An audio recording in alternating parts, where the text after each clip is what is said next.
This is Plant-Based Briefing, How to Stay Vegan During the Holidays with Non-Vegans by Moran Barwick at bitesizevegan.org. And I'm your host, Marian Erickson. This is the Plant-Based Podcast where I curate, get permission, and narrate a variety of articles on plant-based and vegan living in about 10 minutes or less every weekday.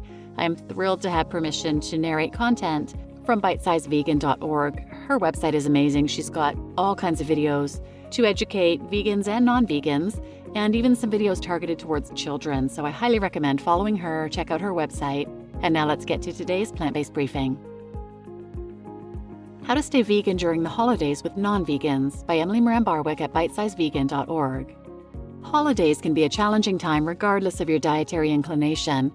When you're vegan in a family of non-vegans and/or surrounded by non-vegan friends, things get even less merry. But fear not, because today I'm going to share my top tips for staying vegan during the holidays. While you always have the option of not eating with your family and friends for the holidays, if you want to be with loved ones who still eat, well, loved ones, hopefully these tips can help. For more resources on social situations, non-vegan family interaction, and holiday recipes, see the videos linked below. Now let's jump right into my Vegan Holiday Survival Guide. Note, these tips are designed to help new or existing vegans who have or want to spend the holidays with non-vegans, but don't want to deal with arguments, debates, or familial World War III. They are not to excuse or condone the tradition-backed slaughter and consumption of innocent beings, nor suggest that vegans should tiptoe around and cater to the desires and comforts of non-vegan friends and family. Some vegans do want to preserve relationships, and some just want to make it through and get out of there. This is for you. Tip number 1, tell them. If you're going to be visiting family or a gathering of friends, make sure to inform your host that you're vegan and what that means. Be specific, but not overly complicated. Informing ahead of time helps avoid the awkward and potentially insulting experience of refusing to eat anything you're served. Tip number 2, contribute. Offer to bring your own dish to share. This can help lighten their load and ensure you have something to eat, with the added bonus of helping non-vegans see just how tasty vegan food can be. Tip number 3, pre-fill. If you're sure there's not going to be much for you to eat and bringing food doesn't feel right, eat your meal beforehand and stick to safe sides at the gathering, but watch out for the sneaky non-vegan dishes we'll discuss soon. Tip number 4, don't freak out. Social gatherings and family gatherings in particular are already stressful for many of us. Add in vegan angst and the heartbreak and frustration of seeing loved ones eating loved ones, and it's easy to lose your cool. Try to stay grounded or numb out. This usually isn't the best time for a vegan stump speech. However, number 5, anticipate the Inquisition. It's very likely that you will receive questions about veganism. Be prepared with grounded, factual answers. Check out my entire series on common nutrition concerns with Dr. Greger, linked here. I also have videos on the plant argument, linked here. What would happen if the whole world went vegan, linked here, and more. However, tip number 6, focus on family and friends. If you don't feel like defending or explaining, steer the conversation to non-food related talk.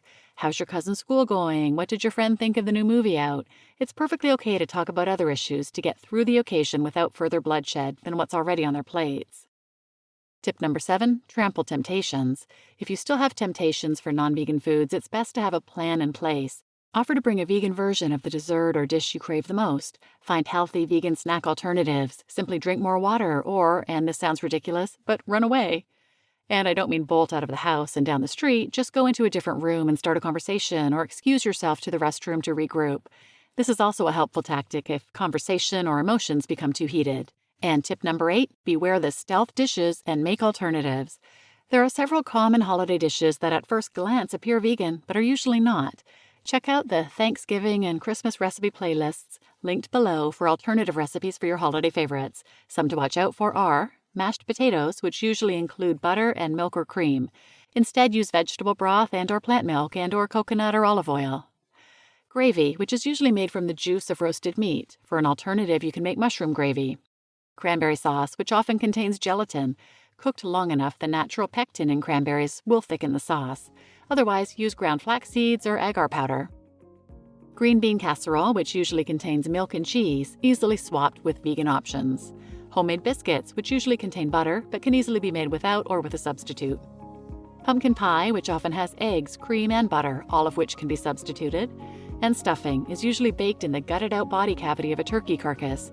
Instead, don't bake it inside the gutted-out body cavity of a turkey carcass. Maybe use a casserole dish. If you found this guide helpful, please share it to help others during the holidays. Now go live vegan and veganize your holidays. You just listened to How to Stay Vegan During the Holidays with Non-Vegans by Emily Moran Barwick at bitesizevegan.org. And I'm your host, Marian Erickson. Please share this episode with anyone who might benefit, and thanks for listening.